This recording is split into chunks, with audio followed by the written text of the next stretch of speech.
Good evening, everybody, and welcome. I'm Hunter O'Haney, the director of the Stonewall National Museum and Archives here in Fort Lauderdale, Florida. I'm very happy to have all of you here and say hello to Ricardo Montez. Ricardo, say hello. Hi, everyone. Nice to see you. Just to let everybody know, Ricardo and I will be having a chat this evening, and it will last for just an hour.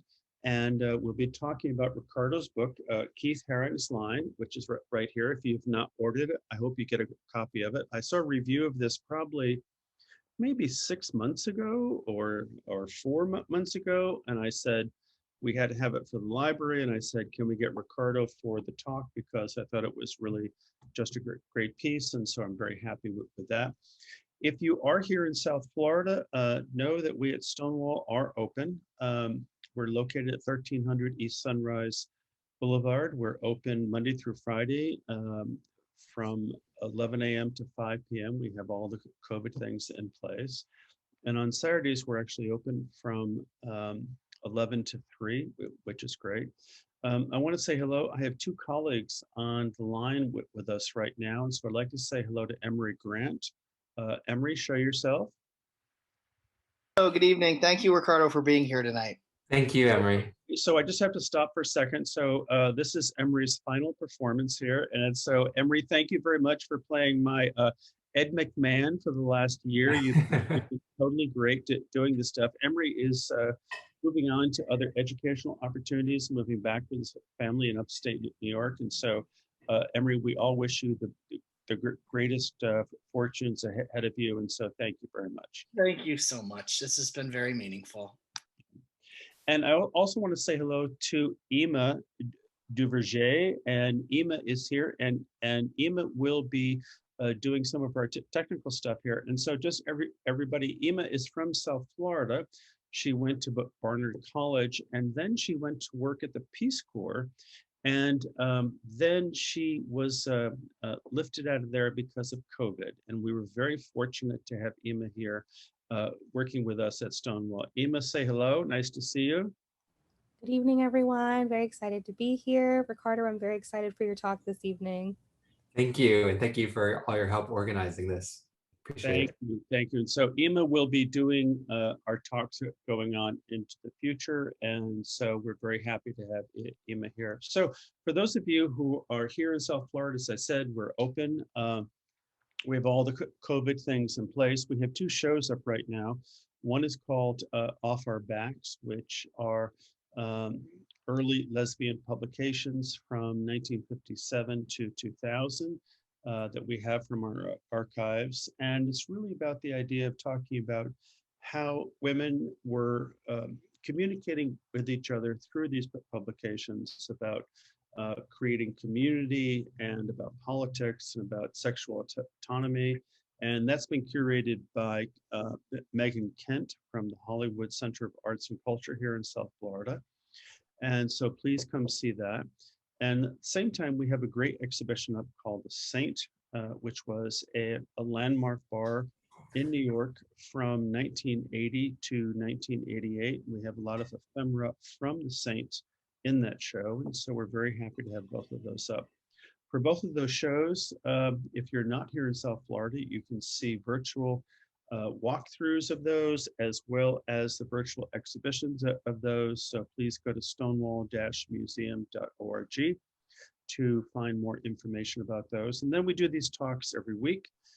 This might be episode number 33 or 35. I've kind of lost track. We started this at the beginning of COVID, and there've just been great people who've been involved in these talks. And if you have friends who are interested, this is being simulcast on Facebook, and also we will put the entire thing on our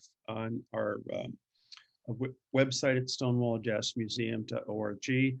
And so people come and visit them, and there are sort of hundreds of people who actually see these talks. And so we appreciate all that. And one last plug I have to do is we're in a big membership drive right now.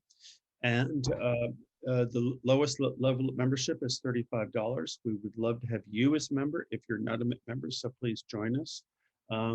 And It allows you to take books out from the library as well as get discounts from a lot of businesses. And so we just want you to support us. As I said, the library has 28,000 volumes in it. It's the largest LGBTQ library in the world. And our archives has over 2,700 linear feet of LGBTQ history. That 2,700 feet means it would go up all the way up one side of the Empire State Building and all the way down the other side. So imagine that much gay history. It's over 6 million pages. And so it's a truly astonishing archive or treasure trove of gay history. And so it's really important. So again, everything you want to know about us, you can find at stonewall-museum.org. And also you can sign up for our newsletter there. And so we're happy to have you all there. So putting all that aside, Ricardo, talk to me. So you're in New York right now. Tell us about the weather in New York. It's a little gray and rainy. Yeah. Yeah. And how have you done in this last year with COVID? How's it been? It's been, difficult in terms of the kind of sheer devastation that was happening in the beginning here, and the way it hit New York so hard. That was, it was a lot to take in, and a lot to be walking right outside my door, there was one of the makeshift refrigerator truck morgues, and so it was just it was very present in that way. And but it's, I feel very fortunate in terms of my experience and privilege to be able to social distance, to stay home, and to all of these things. But it's been hard not to be out in the world in the way that one's used to being out in the world. Yeah. And so where in New York are you? I am currently in the West Village of Manhattan. Great. And so are you teaching now? I teach at the New School. I'm a professor of performance studies, and I teach classes mostly in gender and sexuality studies and race and ethnicity studies there. So how are things at the New School now? They're doing well. I mean, we're all online, and we're making it through. It's been a challenge, but I think that we have a very creative set of faculty who are used to pretty much thinking outside the box all the time. And so I think it's been, we've worked through this, and we've managed to produce an exciting curriculum, I think, for our students in spite of everything. So from a faculty standpoint and from a student standpoint, what are the two biggest challenges about COVID in this last year, do you think? Well, I think that one thing is, someone who teaches queer related work, and right now I'm teaching a class on queer New York, and part of the experience of that class is being together with other queer people, queer identified people who are interested in the history of queer New York, and then sort of exploring New York City after reading these materials, this literature, looking at this art, these different texts. And that has been really hard, both for me, because I like to connect with those students and have those in-person conversations with them. But also my students have repeatedly say that they just wish that they could be together in the midst of all of this. And they're also students who are, isolated in all sorts of, all areas of the world, actually, and maybe for whom these topics are hard to talk in the settings that they're in, or people are, it's just hard to not have that space to be able to, the privilege to come to the classroom and to work through some of these ideas and thoughts, and to be exposed to this history.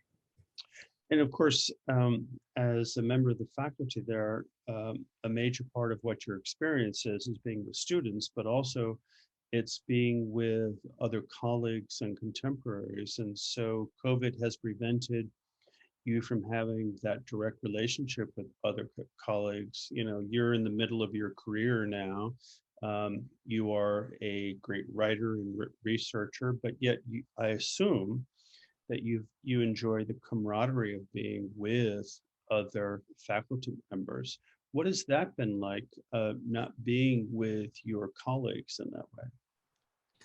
Again, it's a similar challenge of the, there's no longer the impromptu conversation of just kind of what are you working on right now, or what's going on. I mean, what you're fed by the work that's done around you too, and that energy, and that's been missing. It's hard to reproduce that in the online Zoom format. I mean, mostly when we come together, it's to kind of solve some problems that need to be solved to keep the university moving, but not just that kind of casual opportunity to talk about each other's work and to really engage each other's work in the ways that we do when we're in person. And in general, as a professor and someone who wants to engage the world of art and performance, I mean, this has been really hard in the sense of limiting the opportunities for me to be in relation to the work that artists are producing, but also artists themselves. It's been really, really tough. Yeah. Well, my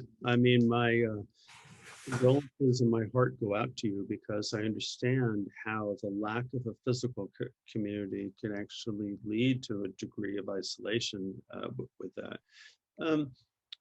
So where'd you go to undergraduate school? I went to Rice University in Houston. And then graduate school? And then NYU for graduate school in performance studies. Yeah. So there are some people who don't necessarily anchor themselves in performance studies. And of course, you are very, very accomplished in that area. So imagine I was somebody who didn't know anything about performance. How would you want me to anchor myself in that field? This is always, I mean, this is the question that has been that's posed to you from the second you decide to pursue performance studies, and it's never gets easy to answer. So it's always fun every time it comes up. And so, in performance studies, there are people who study things that we traditionally think of as performance. So dance, theater, the performing arts in this way, theater history, let's say. And then there are other people who think about performance in a broader theoretical way. So like, how is our everyday life performance? How are we always performing a self? How are we always producing a sense of ourself? And in terms of my work and my focus on visual art is really thinking about, what does visual art do in the world? So what does it perform? What happens to us when we're in relation to an art piece? What is evoked? What, in relation to the things that we look at, the things we experience. And how long have you been teaching it, performance studies?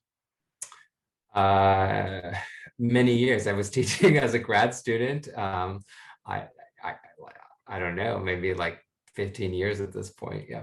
Yeah. And does it feel satisfying to you? I love it. Yeah, I'm very lucky. I will say I feel very lucky to be able to be a performance studies hire, be at the New School, and be able to teach the exciting classes that I get to teach. I'm very blessed in this regard. Where do you see your students going on to? They do all sorts of things. Sometimes they moving to the museum world in different capacities, as writers, as critics, as curators, and a lot of them are work in activist organizations following grad school. But it's really it's all over the place. Yeah. So let's talk about this book. Duke put this out for everyone. If you don't have it, I forget where we got these. We might have gotten them through Duke or through Amazon or someplace else.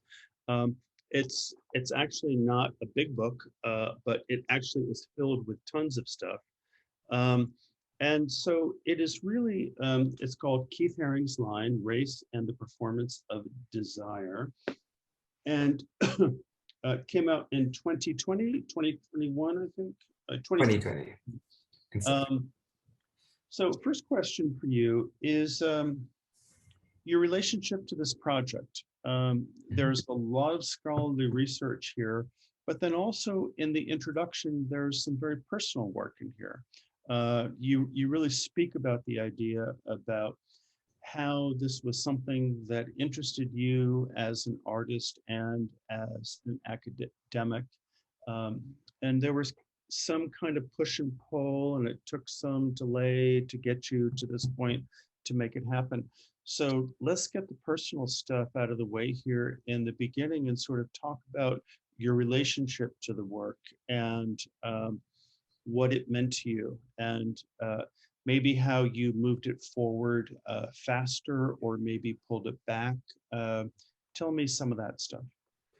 You know, I had known Keith Herring's work for a long time, but it was when his journals came out, and I was a senior, What year did the journals come out? they were 97, I believe. Yeah, so 96 or 97. It was my senior year of undergraduate, and I picked these up, and I just got totally absorbed in this person. And one of the things that was happening was that I, you know, was about to move to New York for grad school, and so here was a documentation of a young person about to move to New York City, and I was really excited by Keith Herring's New York City. I mean, I was full of hormones too, and I mean, this kind of life that he was describing was so amazing. But not only that, the way that he was, I mean, thinking through art, he was just, I was like, this person is brilliant and amazing, and there's so much here that I hadn't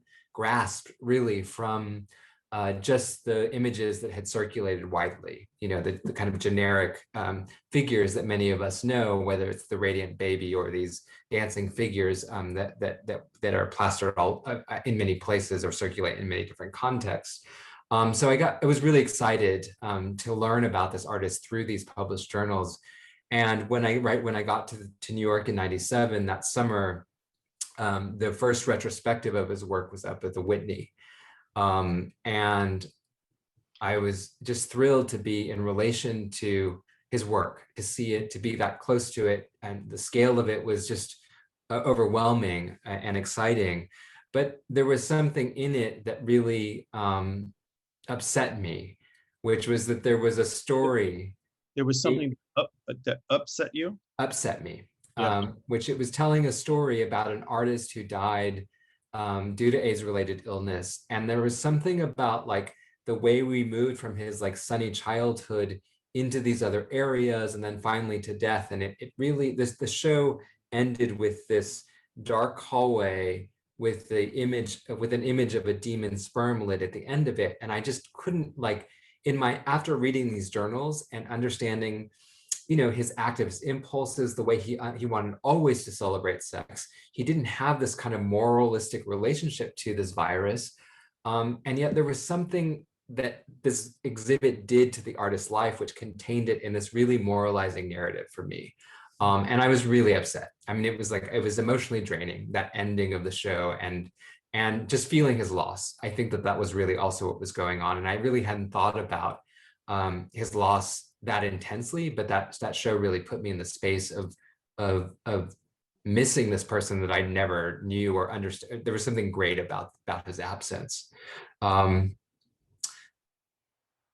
So I started to write about the exhibit, thinking in a performance studies way, like what was it staging? You know, what were its problems? Why did I feel this way? And this became the beginning of a project.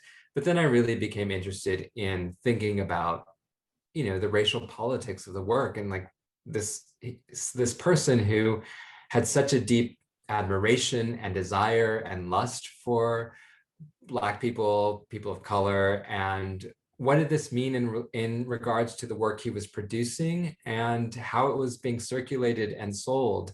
And so that's what I was working through. It was a hard project to work through because on one level, there was one story I could tell, which was just like Haring is a racist and a fetishist and an appropriator.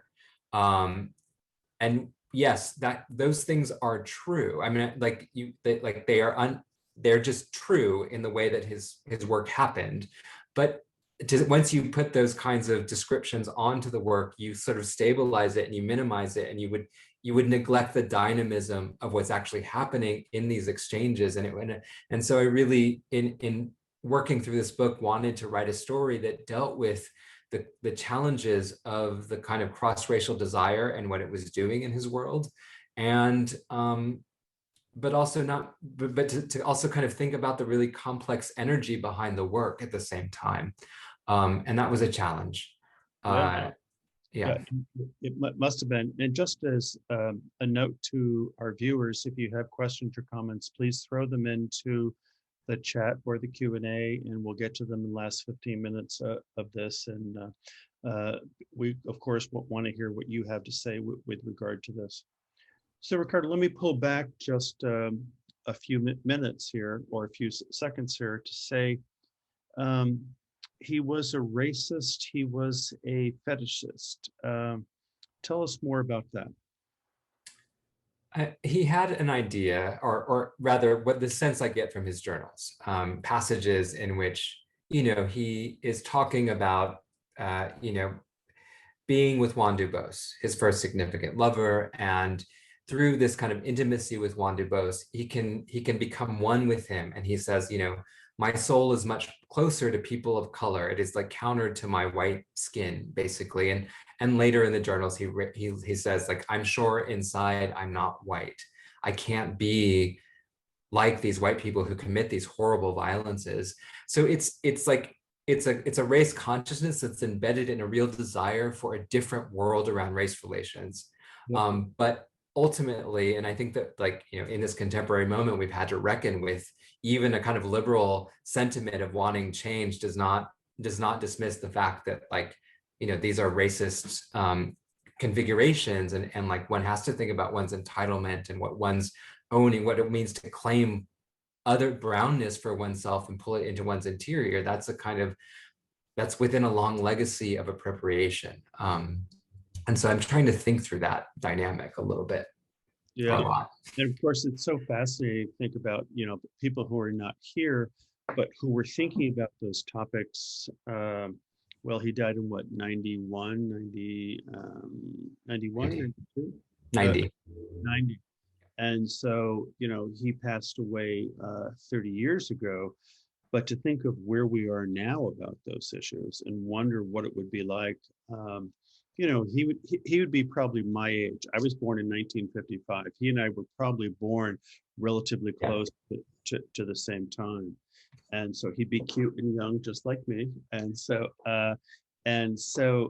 it's interesting to think about people that were looking at those issues early on and challenging them, and then thinking about where we are today. Mm-hmm.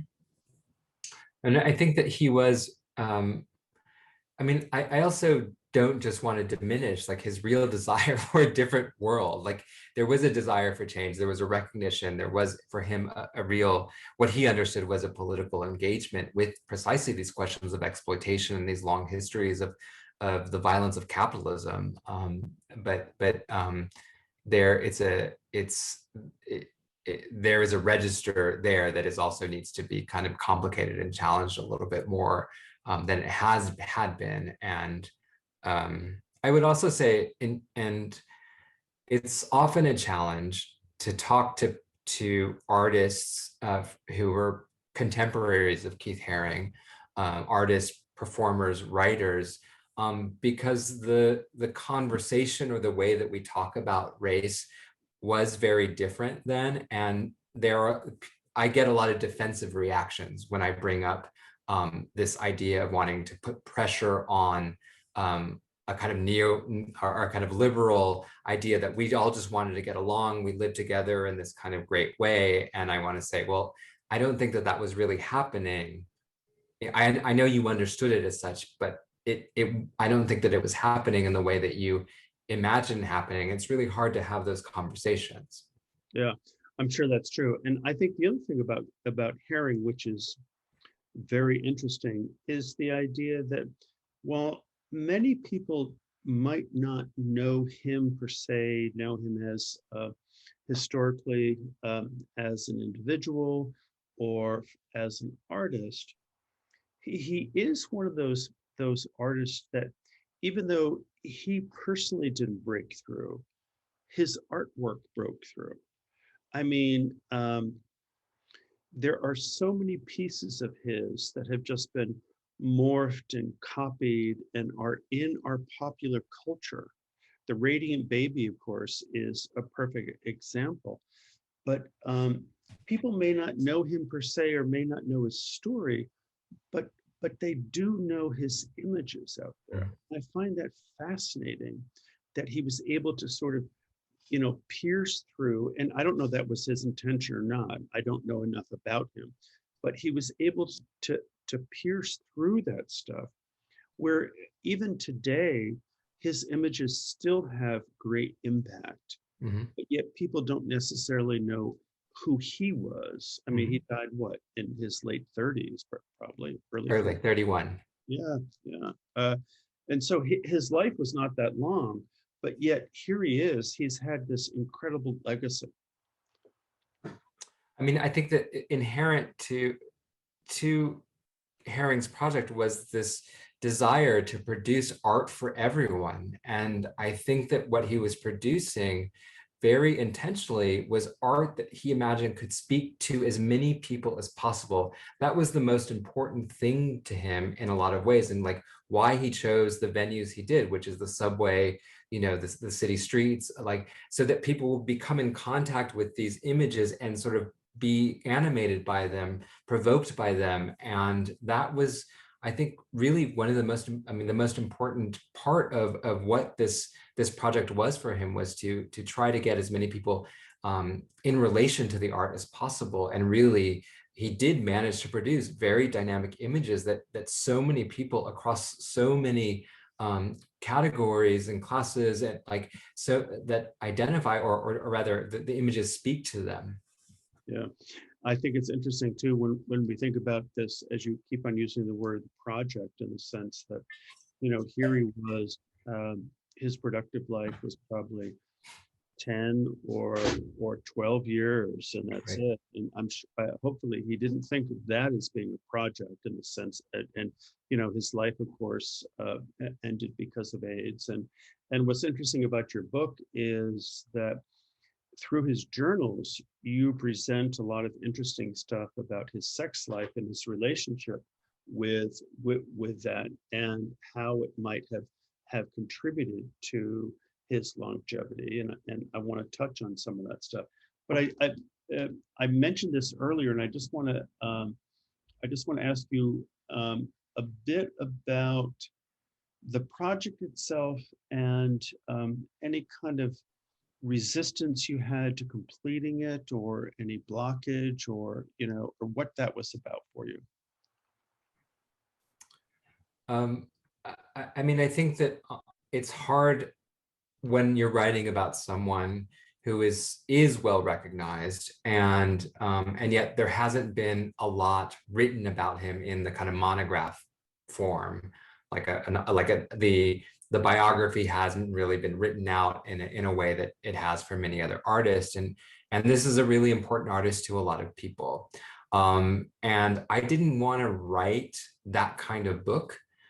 It was a book really about my relationship to the different materials I was finding in his archive, and letting them provoke what they provoked for me.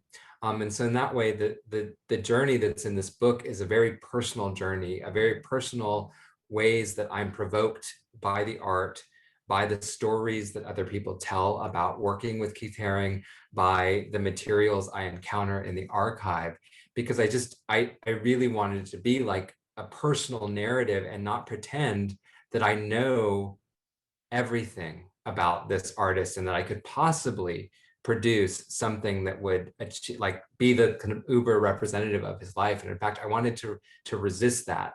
But in sort of writing the personal, that, sometimes you're like, am I just being self-indulgent? Am I just, what am I doing here? And so that took a lot of time to work through, and to really allow myself for that to be part of the project, was like really letting myself just feel my way through these materials and think with them, rather than asserting that I know everything about the artist that is Keith Herring, or know better than other people also, which is, the issue. Like when you're raising some of the issues that I raise, and they're critical issues, I don't want to raise them to dismiss other people's experience of this artist, or their knowledge of this artist. That's not that's not in my desire. I don't want to be more correct than other people, basically. Yeah, and of course there's no correctness with history, and of course the Keith Herring Foundation has done a great job in preserving his legacy, And there are lots of things for people. And of course, you had access to many of those archives here. So just a couple of comments that have come up here, which are sort of interesting. So there's one here that says curatorial manipulation, whether sub or conscious, is often less than subtle, especially the moralizing sort. Respond to that if you would. I mean, I think that it's true. I think that we always need to be conscious about, like, what are you staging when you select, you filter out, and you're basically performing the life in a retrospective, the life of the artist. And so how are you telling that story? So just in the way that I'm telling a story that's focused on race, this exhibit is also telling a story about the artist. And yes, it's producing, in this case, I think, a very moralizing lens around HIV and AIDS. Yeah. And I see there's another comment here from Steve that says, I think there are better words to choose than saying he was a racist. And honestly, Steve, maybe I missed it, but I didn't hear Ricardo say he was a racist. I didn't hear Ricardo say that Keith was racist. Maybe he said a few other things, but I didn't hear him say that he felt, based upon his research, that Keith was a racist. Ricardo, do you want to respond to that? Or? I mean, I said that people could, describe him as that, and they would be, I think, right in saying that. But also, I understand that word has, that's what it has, a kind of that's what I'm saying. It just, if you evoke that word, it like closes down the conversation. But I mean, if part of the book is also dealing with the fact that, like, we think through very socially constructed language to talk about race that is racist. So, like, there's also that way of thinking about the way that how do we approach the world through the lens of race, and what does that mean? And there are certainly power differentials at play in the ways that Herring engages Black people and people of color and works with them, and we have to also think about those relationships, those economic and social power relations that are occurring in his collaborations. And for me, I think the beauty is that we're at a point where we can actually recognize those things. We can admit that stuff right now. Yeah. And we all have a lot of work to do. Anyway. I think I'm just looking at this response. I think racialized is a less triggering term. You're right. Yes, I would agree with that. So there's another question here about, but by the same person, about who should or why hasn't Herrings Bio been written after this long? There are some in the works, and I'm privy to one that I'm really excited to see, but I don't know if I can talk about it. But I think that don't spill the tea unless you can. So I think that it's his time right now. I think it actually takes taking some time for him to achieve a certain status where people understand that people are eager to read about his story in a certain way. There have been a lot of documentaries that have come out over the years that have shared the story, have constructed a story of his life. And then there was John Gruen, who did a lot of oral history kind of interviews, published the transcripts of those in edited form as the authorized biography of Herring's life. So that's something else. But yeah. So not surprisingly, of course, I jumped right into all of the interesting stuff here, but I want to pull back a little bit here. And the name of the book, of course, is Keith Herring's Line. And so a lot of what you're talking about here is that particular line. And you opened the book up with talking about Arnie Zane and Bill T. Jones and the line itself. And so pull that out for us a little bit, stretch that out as to where that fit into art history and also into the individual as an artist. So For me, the line is the vehicle that sort of moves across the book, because I think the line as something that signifies, that has a meaning or resonance, is telling a story about contact. And so Keith Herring is using a neo-primitive line. So citing primitivists. So stop there. Tell everybody what you mean by neo-primitive lines. Right, so he's citing primitive art in his line, and the way that he paints the figures and the images onto bodies, objects, canvases, and that history of citing that line is deeply connected to longer histories of colonialism, artists trying to reinvigorate their work by citing the work of quote unquote primitive cultures. And so this is already, there's at play in this line, it's already has this history embedded in it that's about cross-racial contact, about the history of producing race itself as this idea. And so I was interested in thinking about that sign and how it's working in these different social environments. And then, the line gets coded as a graffiti line that he's co-opting as well, because he's working in the subway, because he's working with other graffiti artists at the time, and particularly I deal with this explicitly in his exchanges with LA2, who was a 14-year-old graffiti artist when they first started collaborating together. And this line is being understood, discussed, described as a line that's attached to Black and Latino bodies. And so there's so much racialized about this kind of line that he keeps producing across his different figures over the course of his career. And I was really interested in thinking about, what is that line? Like, what kind of story is that line telling about Herring's attraction to difference? And of course, your use of the word line is so interesting in this, in the sense that with regard to race, there's the whole idea that, there can be this side of the tracks or that side of the tracks, and line can be used in a variety of ways.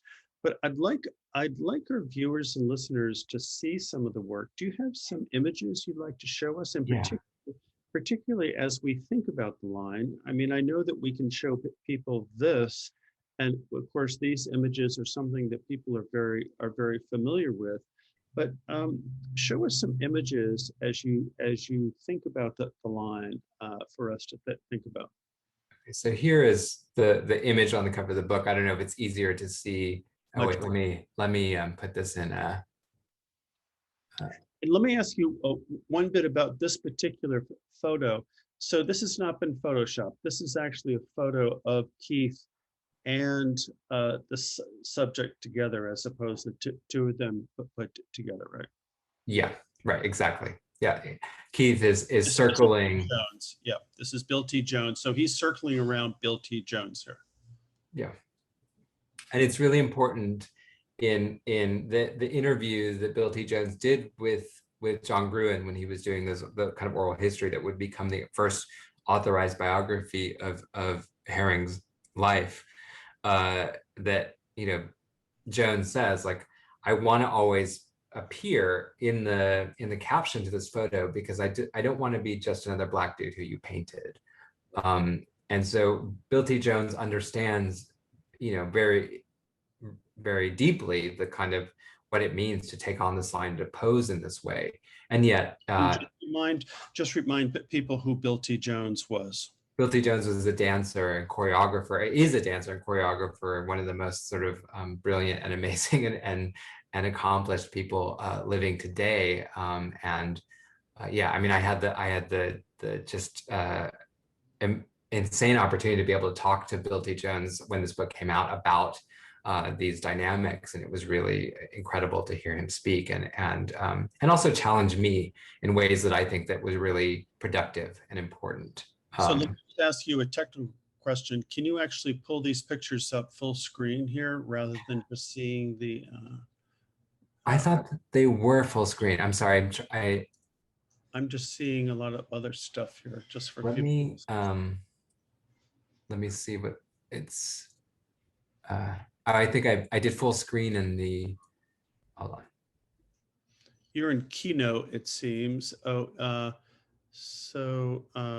Did that work? well, it's close enough, but we still see some of the other stuff. But You anyway, see that? That's, hold on. Oh, I know what hold on. Let's see. Is there a play from, yeah. Okay. Now, there you go. Thank you. Okay. Thank you. Okay. So let's start at the beginning of this series of slides. Okay. So, of course, this piece by Andy Warhol is very well known. Talk about this for a moment.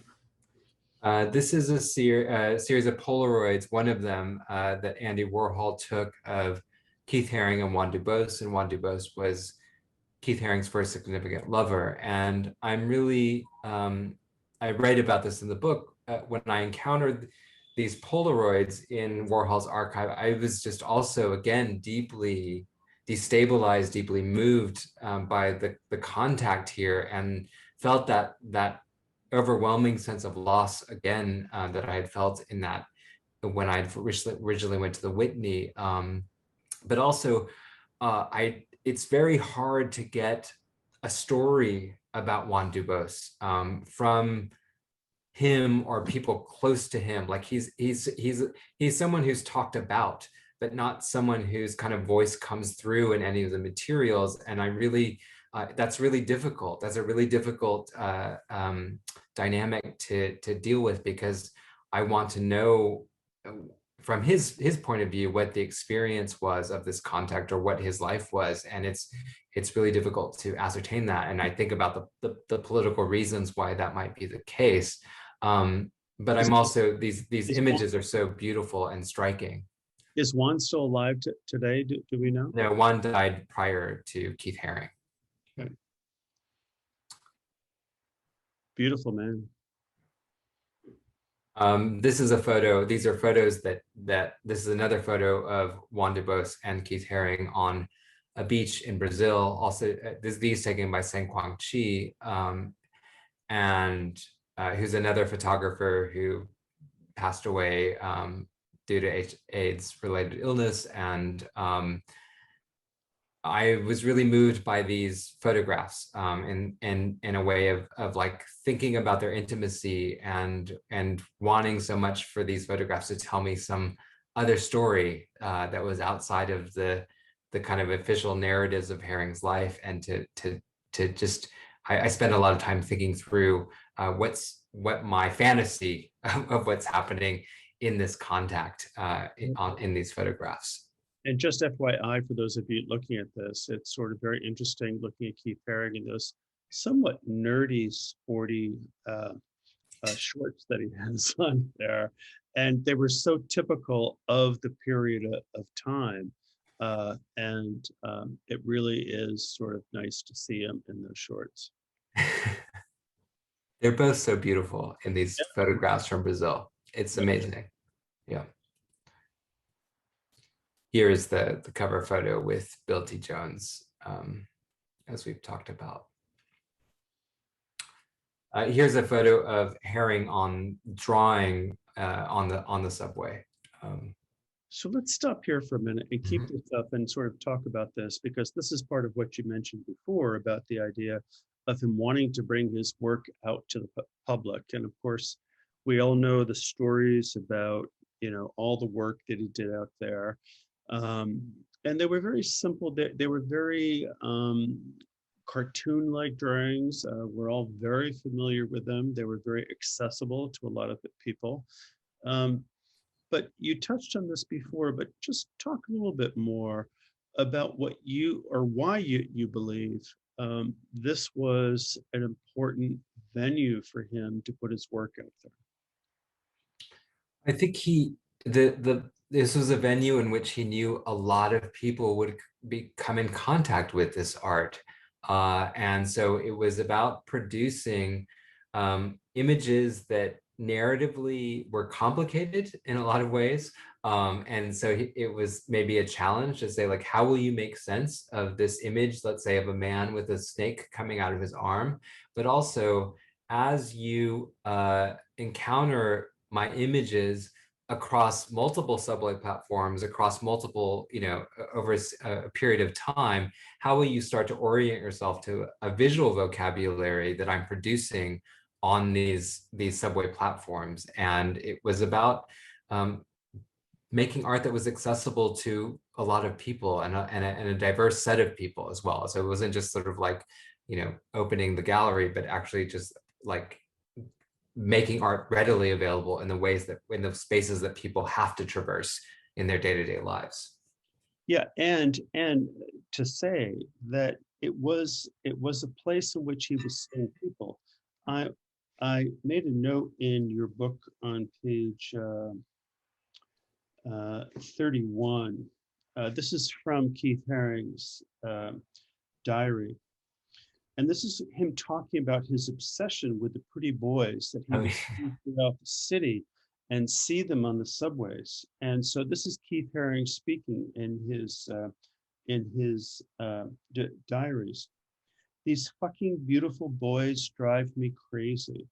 The guy in the subway with his legs wide open in front of him on purpose, glancing at me and just enjoying being looked at. This guy in the cafeteria, gorgeous. I just stand there and say gorgeous to myself over and over again. I find a reason to use the phone so I can stand there near him a little longer. Pretty, pretty, pretty boys. And I just look and I know it's just as bad because I only look and I have an incredible imagination. I can have these boys, any of them, all of them, tonight, alone in my little room in the dark, just my imagination, dark eyes, dark hair, and gorgeous bodies, penetrating gaze. To quote an essay by Jean Genet I read recently, eager, thick penis rising from a bed of black curls. So writing it out of myself, stop thinking about it, and take the energy into another form. This energy, sexual energy, may be the single strongest impulse I feel, more than art. And so what I found so wonderful about that quote from his journals that you put in here is that that was part of what his life was about. He was in a very raw urban city. He was on a subway and he was seeing beautiful objects of his affection. And then he was making artwork on the walls around that mechanism, that infrastructure that people who live in New York had to survive in then and today as well. Mm-hmm. Right. So if we're in the, I try to think through what it means for the erotic feeling, the erotic connection that's driving transportation, and what it might mean when he says, I'm writing it out of myself.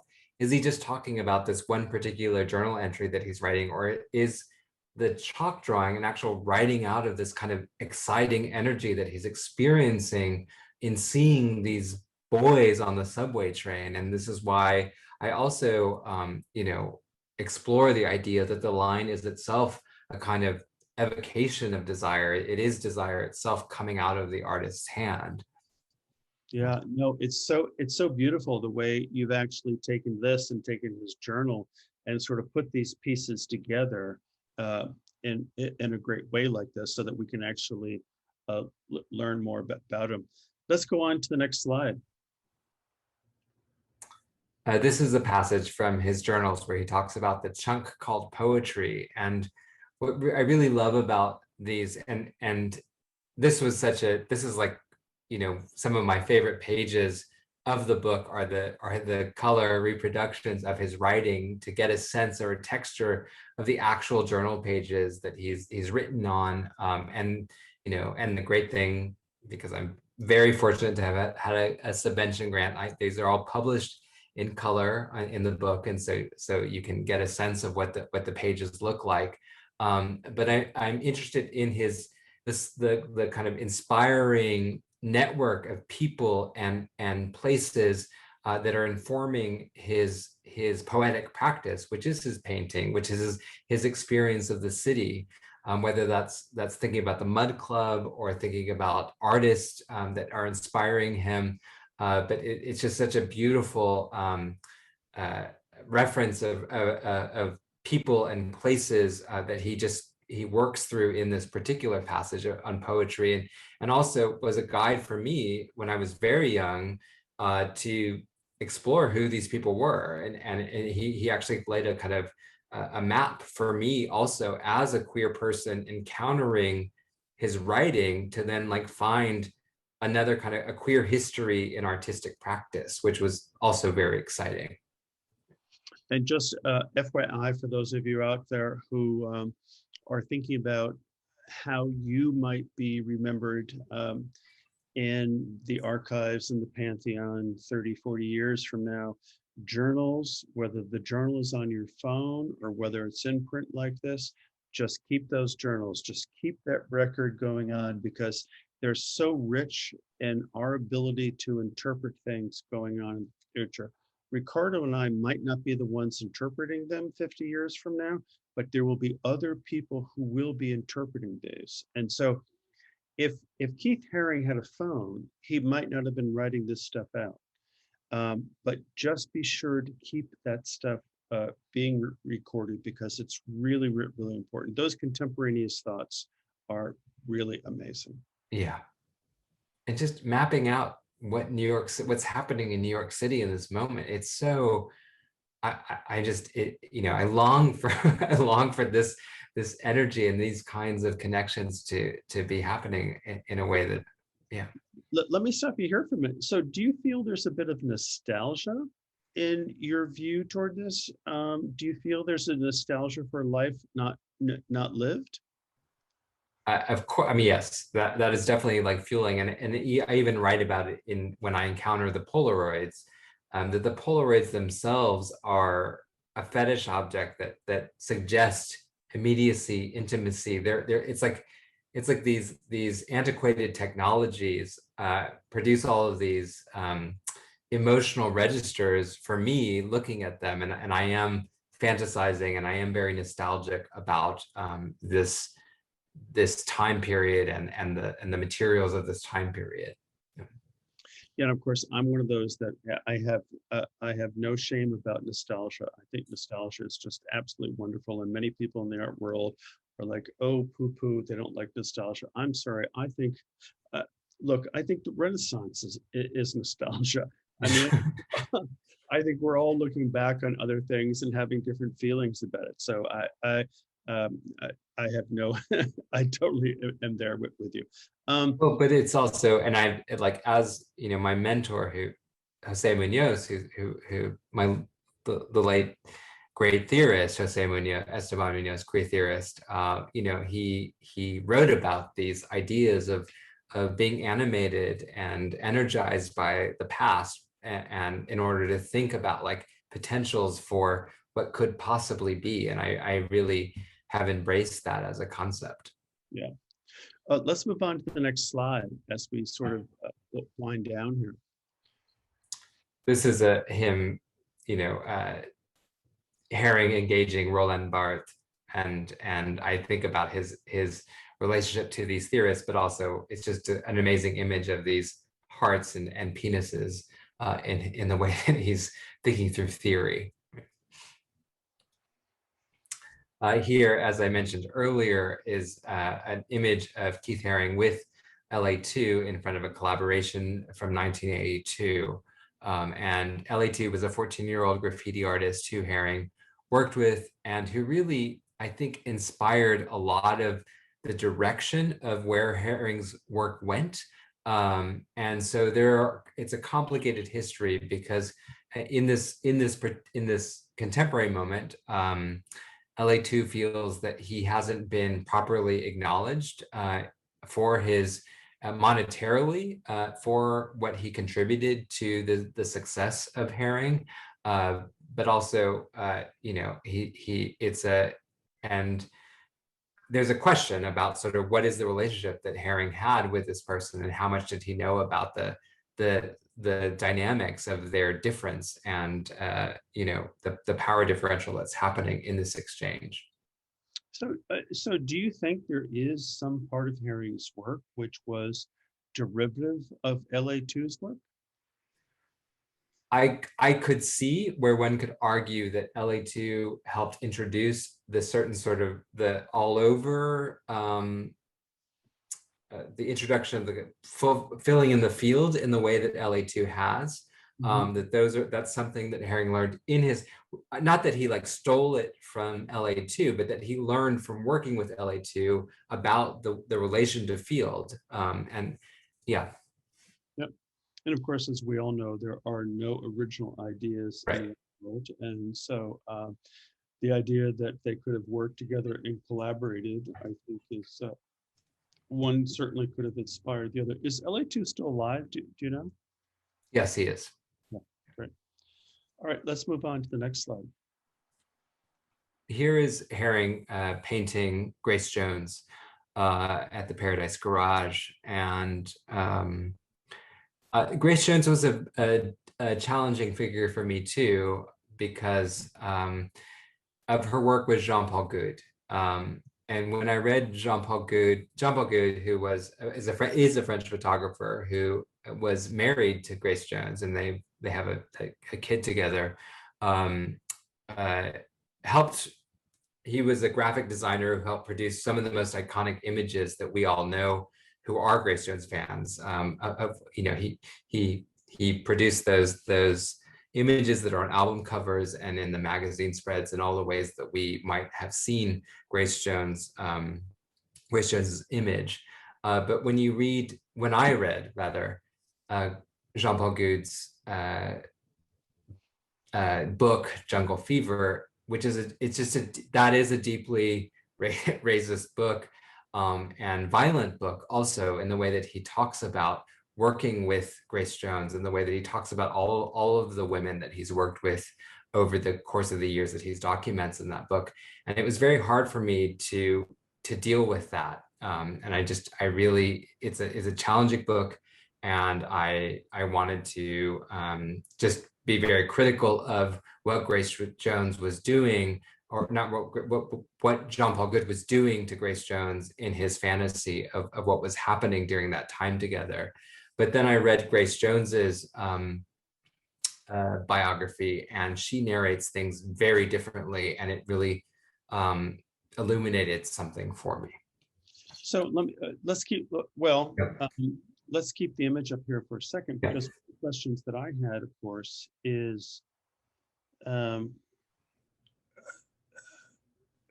this was 1985. Who was exploiting is a loaded word, but I don't have a better word for it right now. But of the two of them, who was exploiting who more in this period? Was Keith at this point trying to sort of up his game with notoriety, or was Grace trying to up her game with an artistic queer sentimentality? I mean, Grace was certainly the more recognized and famous person at this particular moment.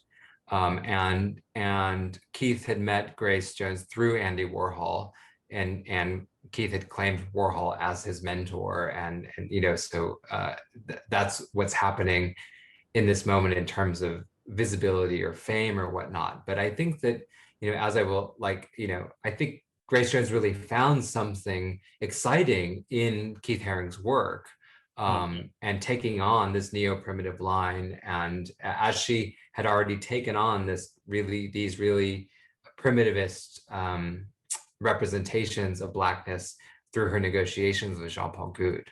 Yeah, and of course, of course, the work that he was doing was just perfect for that as well too at the Yeah. time. So, Yeah. so it was great. But it does bring that question about, who is doing who in this picture. I found that part of the book really sort of interesting, in the sense as we all navigate our way through different parts of careers and stuff. It's very interesting. We only have a few minutes left, folks, and so if you have any questions, now is the time to throw them into the chat. We're going to continue to go through these in either the chat or the Q&A. So we'll continue going through those. Well, actually, let's go to one more slide, and then Ricardo, we're going to have to stop because I see it's 7:30 already. Let's go to one more slide. You want to take a question? I'm happy to, if that's. Yeah, I don't see any right now. Okay. All right. So let's do one more. Okay. So this is one of the most iconic images of Grace Jones, and this is how Grace Jones imagines what was happening between her and Jean-Paul Goude. And I think that there's, it's a very different story than the one that I had gathered from Jean-Paul Goude's perspective that he published in Jungle Fever. And it also shows, I don't know, there's a kind of generosity and also a deep relationship to understanding what it means to be an objectified body and to find possibility in these artistic partnerships that are happening.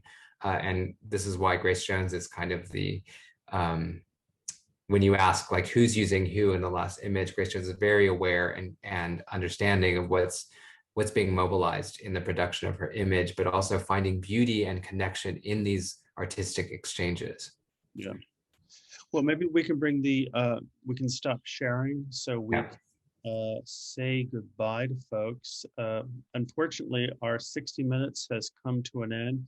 Ricardo, I have to say this conversation has been just amazing. Oh my God, of course, those are, you just showing the men's room there at the center in New York. And of course, if people don't know that, it's really just astonishing. But thank you so much for your time this evening. Again, the book is, oh, hang on, folks. The book is Keith Herring's line, Race and the Performance of Desire, Duke University Press. I'm sure you can get it from your local bookstore, through Amazon or someplace else. It's definitely, it's a great read. It's an important part about art in the 20th century. And also, I think right now it's an important part as we think about race and think about a variety of other things that are going on. And so, Ricardo, thank you so much for your time. Please come down to South Florida, come visit us here. I'd love to bring you into the archives and let you see all the stuff that's there. It would be great to have you there and see that stuff. I want to do a shout out to my two colleagues, Emery Grant and Ima Duverger. Show yourselves, folks. You're right there somewhere. Emery, say hello. Hello. Thank you very much, Ricardo, for tonight. Very good. Thank you. Just remind everybody, this is Emery's last night doing this. And so thank you, Emery, for all your work in making this series so successful. And Ima, we're happy to have you join us. And so Emery will be, or I'm sorry, Ima will be here behind the scenes for our next shows going forward. And so we'll see you all next week. If you do not get our email, you can do it at stonewall-museum.org. And we have a lot of great people coming up. I think we're kind of booked until what, September, October, which is great.